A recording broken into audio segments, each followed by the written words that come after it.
Welcome to the Mindset Game podcast. I'm Vered Kogan, and I am super excited to have my friend and colleague Jean Briese with us today.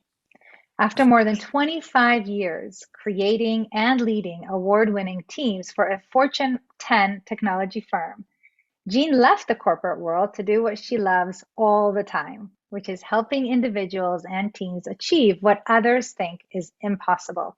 And she's going to share some of that with us today. In 2020, Jean was recognized as one of the Phoenix Business Journal's outstanding women in business. And as president of the National Association of Women Business Owners, she led the Phoenix chapter to receive a Stevie Award for best response to the pandemic by a woman-led nonprofit organization.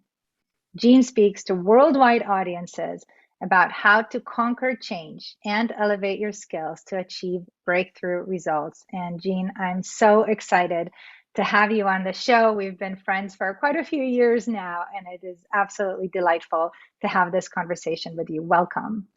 Thank you so much, Vered. I'm thrilled to be here. And it's always a pleasure speaking with you. Thank you. So, Jean, one of the things I know about you is that you have a pretty extraordinary story. And would you be willing to share that with our audience today? Yeah, I'd be happy to. Vered's you've already mentioned that I spent years as a sales leader creating and leading award-winning teams. I was president of the National Association of Women Business Owners here in Phoenix. And I founded a nonprofit organization here in Phoenix that supports law enforcement families. But with all of those things, I like to say the most interesting thing about me happened when I was 15 years old. And when I was 15 years old, my parents were divorced. And I was the oldest of four children. My sister was 12. My brothers were 10 and 5. And it happened a couple of weeks before Christmas. My mom had decided to go out on a date. And as she was leaving the house with her date, she turned back and she waved and she says, "Bye, we'll see you in about 3 days." And we thought that was a strange thing for a mother to say to her kids, but we laughed because she was laughing and they left and went out on their date. And we went about our business and went to bed that night. We got up the next morning and mom hadn't come home.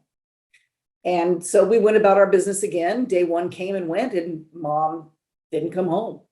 And day 2 came and went and mom didn't come home. And finally, day 3 came and we're like, yay, it's day 3. We thought mom wasn't coming home, but we thought that was a joke. She was kidding, but it's day 3 and we're so excited that mom's coming home. Well, day 3 came and went and mom didn't come home. And day 4 came and day 5 came. And it's getting to be now about a week before Christmas and we are starting to run out of food.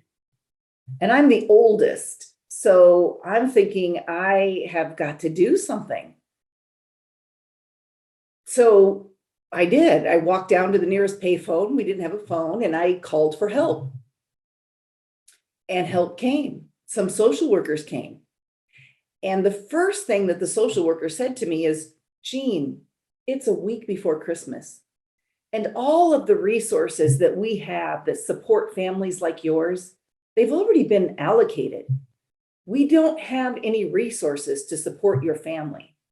So we need you to prepare yourself and prepare your siblings, because somehow they thought it would be better for my siblings to hear bad news from me.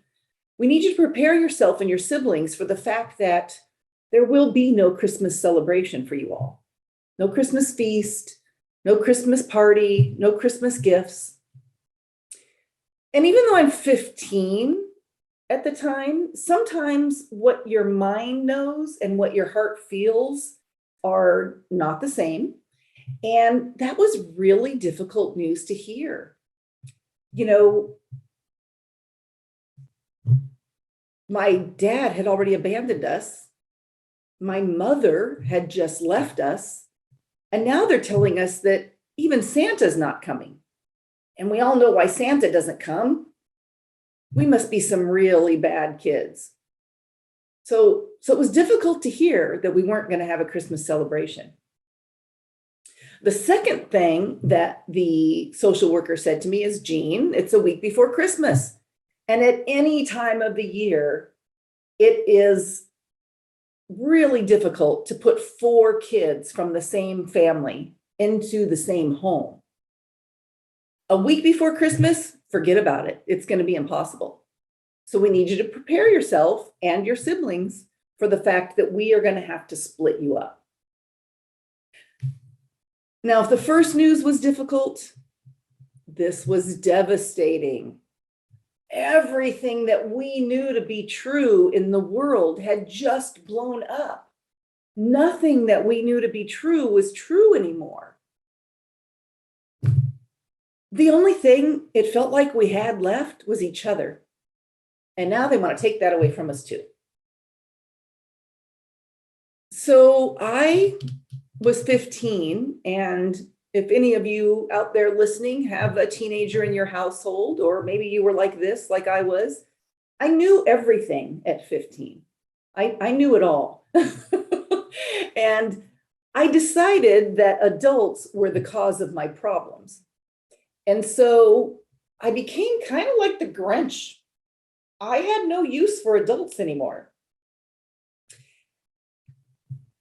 Somehow arrangements were made to keep us together until after Christmas. I don't really recollect how that all came about, but I like to think it's because I threw a fit. But they kept us together. They put us in a little trailer in a mobile home park off of Grand Avenue in Phoenix, if any of you are familiar with that. And it was like the 23rd or 24th, and I see a car pull up to the mobile home, and I see the social worker get out. And I see another car pull up, and people start getting out, and they're bringing packages, they're coming out. Well, they're adults, and I don't do adults anymore. So I head as far back away as I could to the far back of the trailer, and I assume my position because nobody's going to talk to me. And the social worker comes back and she says, Jean, please come out. There's a group of people here. They're from a local church, and they heard about you and your family, and they want to help. And they really just want to meet you. Would you come out so they can say hi? Nope, I'm not coming out. I don't do adults anymore. And she said, Jean, they've brought gifts and they've brought food, and they just want to meet you. They've heard about you. Nope, not coming out. I never did go out. They never got to see my face. They never heard thank you. I was not a gracious receiver, because when you're in the middle of the struggle, all of your energy and all of your resources is just trying to keep breathing. You don't have any energy or resources to be a gracious receiver. And I couldn't do that at the time. But they came anyway. And they brought their gifts, and they brought food, and they brought unconditional love, which we didn't even know existed. And they brought the greatest gift that you can give somebody, the gift that none of us can live without. They brought hope. They brought us hope. And so I like to share this story when I'm talking to audiences, especially during this time of the pandemic, when everything that we knew in the world to be true seemed to have been blown up for the last couple of years, and nothing that we do is the same that we did it before. And some of us might still feel like we're in the struggle. But I also look back on that moment, and it was a life-changing moment for me, because even though I didn't acknowledge those folks, it didn't stop their kindness from changing my life. Because it was in that moment that I learned the true secret of success. It was in that moment when I made a decision that I was going to live a good life and that I was going to become one of the helpers. And so I like to share this story with audiences when I'm going to talk about leadership, or when I'm going to talk about how we can break through and achieve better results, because there's a lot of lessons in that moment.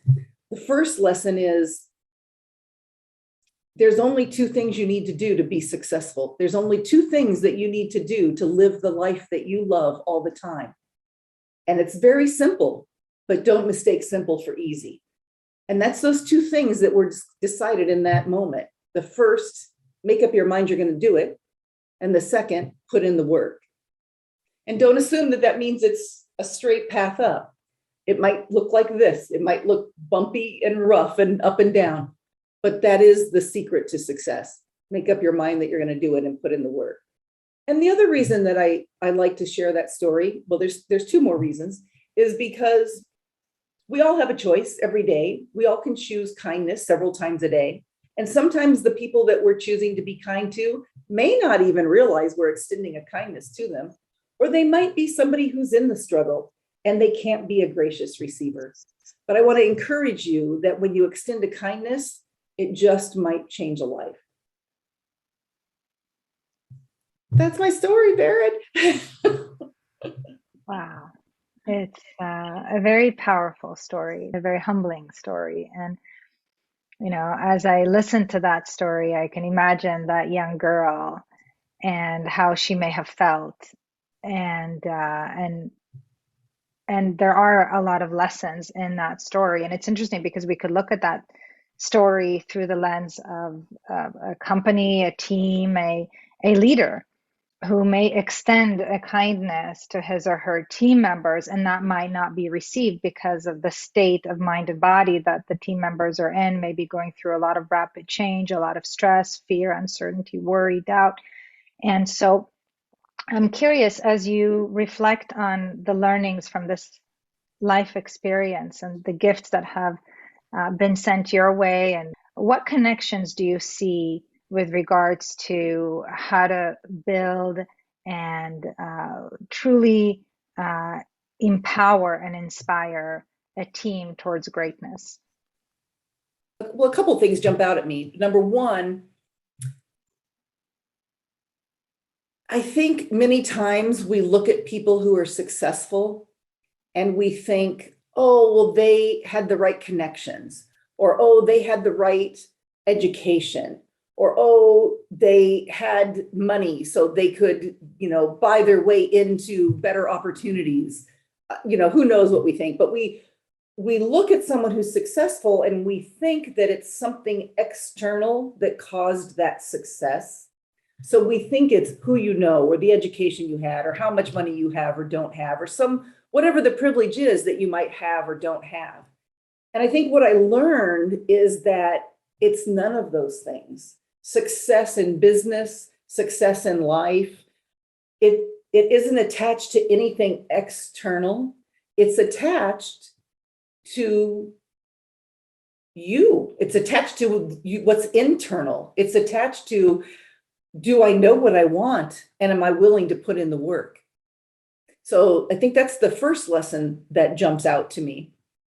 The second lesson that jumps out to me is exactly where you were saying, we have an opportunity to extend kindness, especially as we are hearing about the Great Resignation. What we're learning is that employees are looking at how they were treated during the pandemic.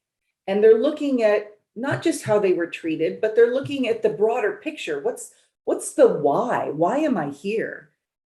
Because again, often as leaders, we think people are here and we think they're going to leave because of something that's happening in the organization or because of how much money they're making. And again, those are all very external things, but it really comes back to what's going on internally. How happy am I? Do I know my purpose? Do I know my why? And the truth of the matter is people don't usually quit a job, they quit a boss.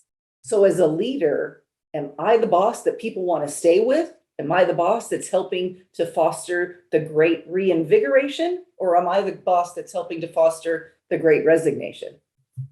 So those are the first two things that jump out at me when you ask that question. Thank you. And so I imagine some of our listeners that are leading teams, or whether the team is even their family unit, yes, and that lens. What's important for them to know in order to be that leader that really inspires people to want to stick around, even when things are hard and uncertain? How do we do Yeah, that? such a great question. Such a great question. Um, Again, I think in America, our American culture, so much of what we've been taught about leadership, so much what we've been taught about management has been so focused on the results, which is important. We have to focus on the results. I like to say there's an art and a science to creating high performing teams. And again, whether that's your family or whether that's your work team or whether that's an organization that you volunteer with, or whether you're not even have the official designation as leader, oftentimes the leaders aren't the ones with the title. But in order to create that high performing team, you've got to have that balance of art and science. And in America, we've done a great job of focusing on the science, but we've forgotten about the art. And so as we look at what it takes to be a leader that creates high performing teams, we've got to look at, do we have what it takes to make those people, inspire those people? Forbes had an article I was reading on the plane on the way back as I was flying home from someplace, and it was talking about the number one trait that recruiters look for when they want to hire a new CEO. So when the company is looking to hire a new leader, what's the number one trait they're looking for? And it's purpose. And why is it purpose? Because when you know and walk in your purpose, if you're clear about your purpose, others will follow you. If you know and walk in your purpose and you're clear in your purpose, you can inspire others to take action. So I think the first trait we want to look for as a leader who can inspire high performing teams is, are we clear with our own purpose? And again, the American culture, we're such doers. We do. And we're running, going. And we go to school and we go to college, and we get our degree, and then we get a degree and we get a job. And then as soon as we get a job, we get stuff. And as soon as we get stuff, we got to get stuff for our stuff. You know, I need little fuzzy dice for my car. And we never stop and figure out who we are. And yet, the folks that are staying and the folks who are clear about, the folks who aren't leaving are the folks who are very clear in their purpose and clear in their why. So do you as a leader know your why? And do you as the leader, can you help others connect why what they do is important to the organization? And help them remember and help them understand. So many folks in America today don't understand how what they do is important to the organization. High performing teams, they absolutely understand that. And then the second thing I want to talk about is right up there with purpose, equally as important, is trust. Harvard Business Review had an article, and it said that 58% of those surveyed said that they trust a stranger on the street more than they trust their own boss. 58% trust a stranger on the street more than their own boss. Wow. If your employees cannot trust you, they are certainly not loyal to you. They are certainly not as likely to go above and beyond if you're trying to do things that have never been done before. It all starts with trust. I love the way that you really articulated that and bringing it down to these two important things, to purpose and trust. So for those people listening that are not yet quite clear on what their purpose is or how that purpose aligns with the organization's purpose, or maybe they don't know yet how to really build that trust, or they've tried and that didn't quite work. What guidance might you have about how to really build those things for ourselves and our team? Sure. Thank you. Well, what I'd like to share with your listeners first is, here's the truth. There's over 7 billion people in the world, and there is no one that has the same gifts that you do. You, the listener, there's no one that has the same gifts with the same experience, with the same skills and the same talent that you do. And you were born with those gifts to fulfill your purpose. So even if you've never thought about it, what I would encourage you to do is to look to those things that you're passionate about, those things that you can do and never get tired. I can speak to audiences all day long and never get tired. It energizes me. So look to those things. And you'll find often that if you look to those things, you might have some things that you are really good at and that you could do maybe 3 to 5 hours, but then you'd be done. That's not what I'm talking about. I'm talking about the things that you could do all day long and never get tired. And there's probably 5 to 7 of those things. So look to the things that you're passionate about. And when you do that, you'll probably see examples that was with you throughout your entire life. If you look at 10-year-old Jean, I was talking to all the kids in the neighborhood and I was asking them, what do you want to be when you grow up? Oh, you want to be Miss America? I held a Miss 35th Street pageant so that one of my friends could practice for her Miss America. One of my friends wanted to be an actress, so I wrote a play so she could be an actress, and we had a play on our street. So if you look to the things that you're passionate about, you'll see that you've probably had those with you throughout your entire life. And your purpose is probably tied in somewhere with those things that you're passionate about. So I have a little exercise that I would like to share with all of you. So anybody can do this. When I was in the corporate world, anytime I hired a new manager, I always asked them to do this within the first month they worked for me. And it helps you to get clarity around where your strengths are and where your gifts are. And so the exercise is this: send a message, text message, email, however you want to send it, to 5 to 7 people. They can be peers. They can be people that work for you. It can be somebody you work for. It can be friends or family. But send a message out to 5 to 7 people and ask them this question. I'm doing a leadership activity. Please share with me 3 things that I do really well and 1 thing that I could do better. So share 3 things that I do really well and 1 thing that I could do really better. And the great thing about this activity is when you start to get the messages back, if you send it to 7 people, you're going to get back 21 things that you do really well. So I like to keep those in a separate file. And if I'm having a bad day, I just pull them out and look at them and go, dang, I'm really good. So that's fun. Now, that's not why we want you to do it, though. That's what I want you to do it so you can get some clarity around what your purpose is. So the amateur move here would be to look at the thing you could do better and feel like you need to put a plan in place to get better at it. I don't want you to do that. I want you to know what you could be better at, because if you don't know what you could be better at, it could make you vulnerable. But the reality is, again, our American culture, we love the spectacular. So say you're mediocre at spreadsheets and you get that information and that feedback, and you decide to put a plan in place and you get better at spreadsheets. And now you're not mediocre, but you're okay. So what? So what? That doesn't help you. That doesn't help your team. That doesn't help your organization. That doesn't help your family. Don't waste your time on that. What I want you to do is to look at the things that you're really good at and pick one strength that you already have and put a plan in place to become amazing at it. Because that is when the magic will happen. Now, I'm going to caution you. I'm going to give you an example, my own example. The first time I did this, I was leading a sales team, and I had about 150 sales people that reported to me. I had about 10 sales managers, and it was a turnaround team that I had taken over. And so we are winning awards, and our EBITDA is up. Our P&L statement looks fantastic. Everything's going well. And so I send this message out, and I'm looking for people to say to me that I have great leadership skills and that I have great selling skills and that I've got, I'm expert at reading financial statements. I'm looking for all these tactical things that I can put on my resume. And I start getting my strengths back from people. And they say, Jean cares. Jean cares. Your strength is you care.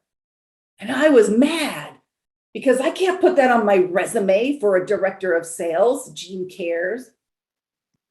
But the truth is, that's the magic sauce. That is exactly why my teams were award-winning teams. That is exactly why we had great sales.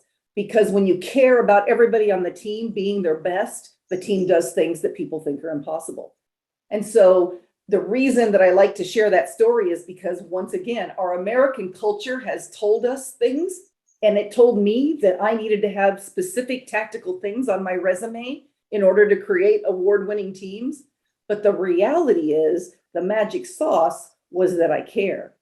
So when you get your strengths back, whatever they are, don't discredit them, don't devalue them, embrace them, and put a plan in place with one of those strengths to become amazing at it, and then watch the magic unfold. I love it. I love it. And this is something that's useful for anyone that's looking to reconnect or respark that greater purpose for themselves. Yeah, And so, absolutely.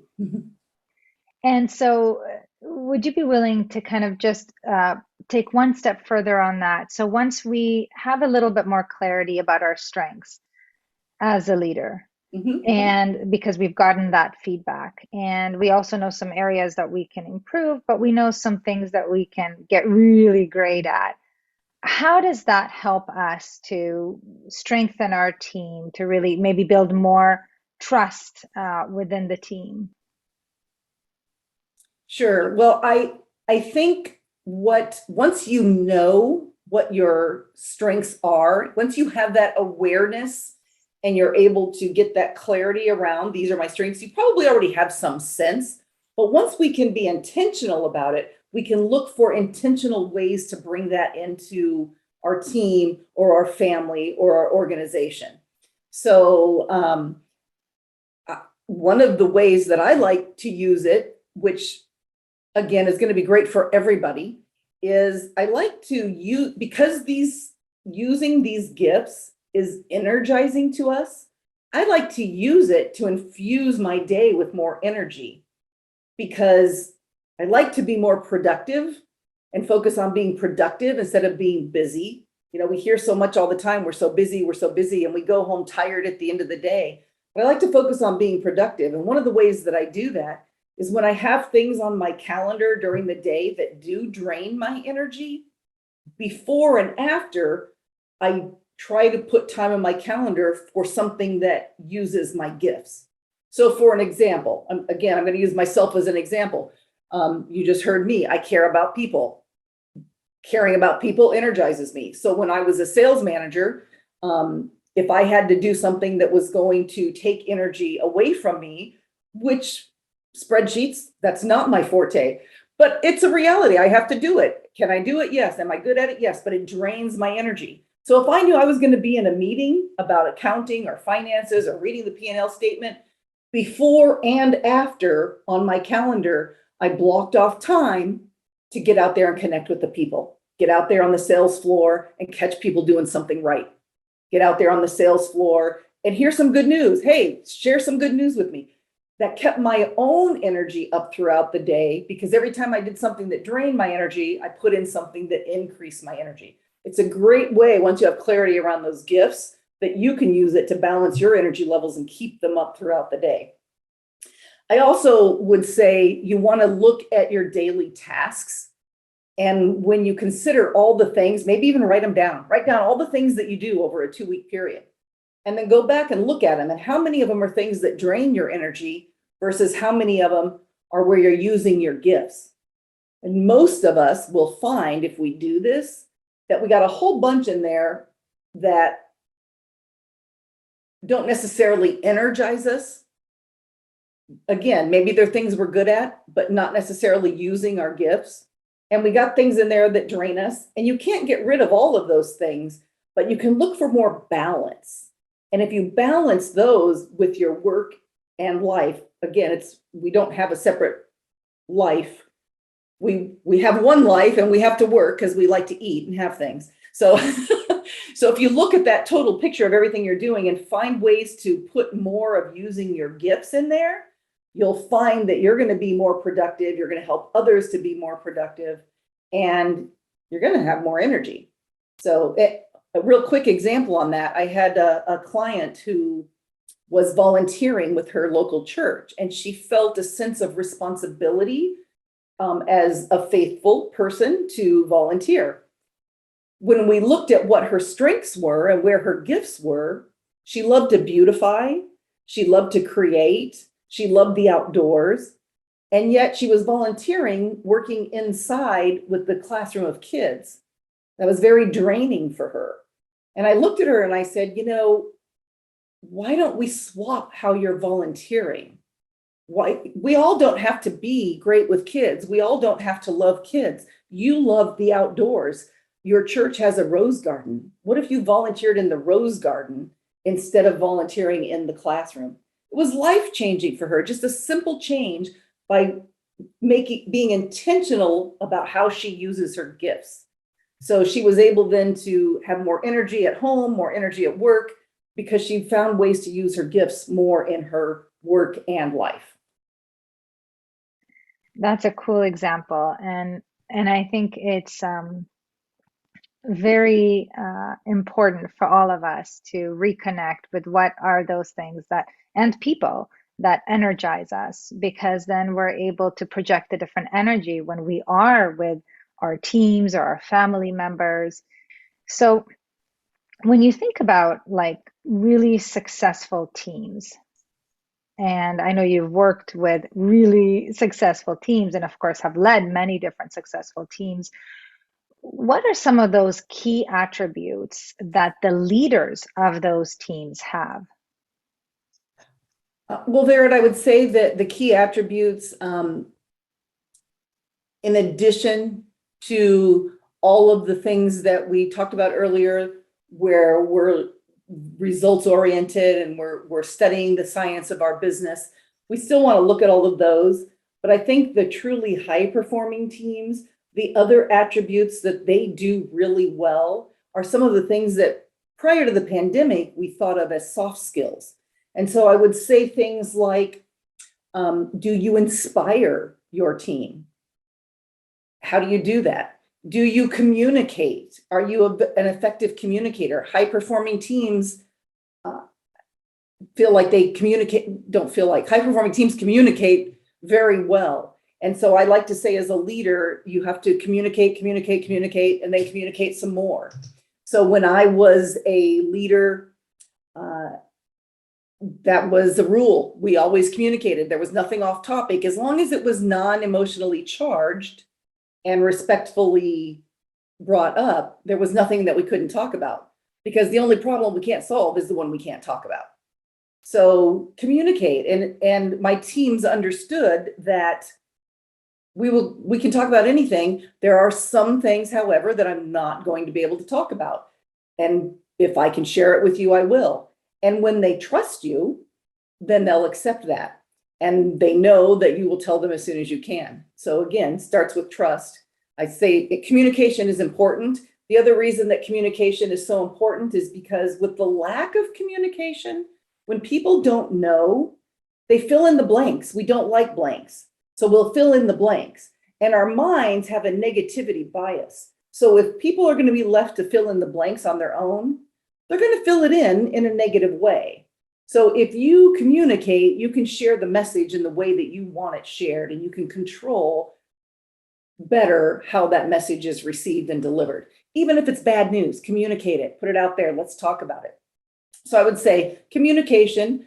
I would say acknowledging your employees and recognizing them. And one of the ways that you can build trust is to know their why, what gets them up, why do they come in, what are they ultimately working toward? If you understand that, then you might know better how to reward them, because we all want to be rewarded differently. And so inspire, communicate, reward, and acknowledge, deliver clear expectations. I've always said nobody wants to get up and come to work and suck. We all want to feel good. It's a human response. We all want to be part of something that's bigger than we are. So give your employees and give your family, give those that you work with an opportunity to be part of something bigger, and inspire them to take on those challenges to be part of something bigger, and deliver clear expectations so that they can succeed. I like to use an example with my daughter with her bedroom. So she's 14 and I can tell her to go clean her room and she'll come out and tell me it's clean. And I'll go in and look at it and be like, that's not my idea of clean. That's not a clear expectation. The clear expectation is I took a picture of the clean room and I said, when the room looks like this, then come get me. Then your room is clean. So deliver clear expectations and put in systems that help employees so that they're always doing and they know they're on track to do the right thing, and then acknowledge it. So thank you so much, Jean, for sharing some of these attributes of high performing leaders. And I'm specifically curious now, what about kind of like middle managers, if you will, where there's pressure from the top, there's pressure from the bottom, maybe they're not feeling super confident in themselves. What specific guidance might you have for those leaders about how to perform at an even higher level and build more trust with their teams? What I want you to know, if you're in a middle management position, or if you're in any leadership position and you have some self-doubt, or if you're questioning if you're doing the right thing, I want you to know that that's perfectly normal and that's a perfectly normal place to be. In fact, you might have been put into leadership and not even given any training. So it would be, you wouldn't be a good leader if you didn't question, am I doing this correctly? So what I want you to know is give yourself some grace. It's okay to say, and I said this to every team that I ever led, I reserve the right to get smarter every day. So I'm going to make the best decision that I can make today, but tomorrow I might be smarter, or tomorrow the information I have might be different. So give yourself permission to get smarter every day. Give yourself permission to be vulnerable with your team. When you're vulnerable with your team, it builds trust because they know they're talking to a real person. Give yourself permission to grow. When you give yourself permission to grow, and when your team sees you or your family sees you, giving yourself permission to grow, giving yourself permission to be vulnerable, giving yourself to get smarter, you empower others to do the same thing. So you build a stronger team by doing those things yourself, and you'll build a stronger family because your family will also see you doing those things and be empowered to do those things as well. So any type of middle manager or any type of leader, it's okay. You're okay where you're at. Get smarter every day. Brilliant. Thank you, Jane. And at the end of the day, it really comes down to how we started the conversation, which is about kindness for other people that we can give when we are kind to ourselves. So when we give ourselves that grace, that self-love, self-forgiveness for mistakes we've made as leaders or as humans, and we connect at that human level with other people, there is an energetic connection that happens. We know that from research, and it is that very raw, vulnerable place where we create a real connection, and that builds trust. And with trust comes a more openness to what you are communicating them and asking them to do. So thank you for sharing that. It really is important to be kind with ourselves as we build more and more self-confidence, because it's not going to happen on day 1 or day 20 or day 200. We continue to grow and learn and evolve. If I may ask one more question on this, what if somebody is doing a lot of those things, but they're not able to like get through to some people on their team, or they're getting some resistance? How do they really unleash the power of a team when they're feeling like people are resistant to change or to their ideas, even if they're really great ideas? What can they do? So it happens to all of us. There's people on the team that no matter how much we train, can't seem to get there, or maybe they just don't want to, or maybe the company is changing and they don't want to change, and that's okay. What I have found is that usually it's the wrong fit.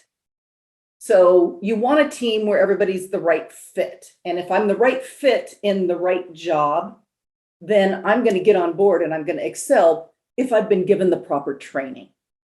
So I say, when you've got somebody on the team and you think that you are trying and they're not working out and they're resisting, I resort to the 3 T's. And the 3 T's are train them, give them some training, and then see if that helps. Maybe they didn't get the right training the first time. Maybe the training didn't take for whatever reason. If that doesn't work, train them again. So give them a second opportunity. If you've given them the training twice and it's still not working out, then transfer them. Because after 2 times, if you're giving them all of these things and you honestly care about them and you've honestly listened to their why and you've given them the training and you've set clear expectations and you've communicated and they're still not working out, then they're in the wrong position. They're in the wrong fit. And you know what? That's okay. Again, nobody wants to get up and come to work and suck. So let's help them find the right position and the right fit. So train, transfer, and if you have given them the training and if you haven't found a place that you can transfer them, the only other choice is to terminate. And the reason that I say that is because if we want to have a high-performing team, the person who's resisting is toxic. They're not the right fit and they're complaining because they aren't getting up and doing and excelling and they don't feel like they belong or they wouldn't be resisting. And if they're toxic, they will permeate the whole team. And you cannot have a high-performing team if you've got somebody that's toxic on the team. Because you've told everybody that the results that I've said we are after and the expectations that I've delivered that we are going to meet don't really matter because I'm going to tolerate it because of this person. If you tolerate, you're sending a message that we don't really care about being high performing. So if you have trained and you can't transfer and then you terminate, then everybody else on the team says, you know what, we are a high-performing team. And that's a great boost to morale because that says, I'm on a team where everybody's pulling their weight and I'm on a team that's going to do amazing things and let's go do them. Does that make sense? It does. Thank you. And I agree with you. It's something that we, don't want to go to, but when we've done all of these other things, when we've communicated, people understand why we need them to change, why now, what's the risk of not changing. When we've really helped them, we've asked about their why and we help to connect the change that we want, that new behavior to the why. And when we've given the training, as you said, the knowledge, we've coached them, we've supported them and all of that. And we've reinforced, as you said, acknowledged, rewarded. If none of that is working out, to see if there's a better fit for them and or terminate, because at the end of the day, everybody's watching that. So how can people learn even more about you? I know you're a top speaker. How can people engage with your work and maybe even have you over to share with their teams how to be even higher performing? Sure. You can reach me on my website. It's Jean, Jean, Briese, Briese.com. So it's jeanbriese.com. And there is lots of information on there as well as a place to click contact me. And you'll be able to send me an email and I would love to connect with you. Awesome. Well, thank you again, Jean. Really, with all my love. I've heard you speak multiple times over the years. We've volunteered at the same organizations, and it really means a lot to me that you took the time to be with us today and share your expertise with all of us. Thank you. Thank you so much, Vered, for having me. It's been another pleasure, as it always is, connecting with you, and I appreciate the opportunity to talk with all your listeners. Thank you.